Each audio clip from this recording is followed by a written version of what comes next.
જિલ્લા ચૂંટણી અધિકારી ડોક્ટર સૌરભ પારગી અને પોલીસ કમિશનર અનુપમસિંહ ગોલોતે વિવિધ મતદાન મથકોની મુલાકાત લઈ ચૂંટણીલક્ષી તૈયારીઓની સમીક્ષા કરી હતી.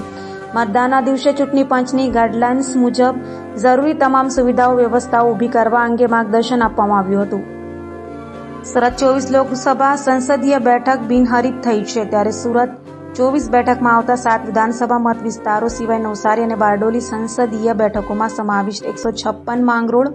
157 માંડવી, 158 કામરેજ, 163 લિંબાયત, 164 ઉધના, 165 મજૂરા, 168 84, 169 બારડોલી અને 170 મહુવામાં તારીખ 7મી મેના રોજ ચૂંટણી યોજાનાર છે, જેના ભાગરૂપે આજરોજ જિલ્લા ચૂંટણી અધિકારી અને કલેક્ટર ડોક્ટર સૌરભ પારગી અને શહેર police commissioner Shri Anupamsinh Gahlaut 25 Navsari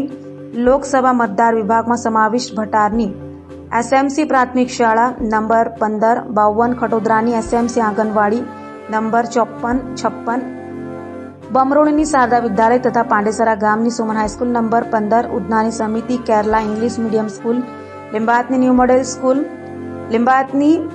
MP Liliyawala Vidyabhavan, ડિંડોલીની સનરાઈઝ વિદ્યાલય અને માતૃભૂમિ વિદ્યાલય સ્થિત મતદાન સેન્ટરોની મુલાકાત લઈ ચૂંટણીલક્ષી તૈયારીઓની સમીક્ષા કરીને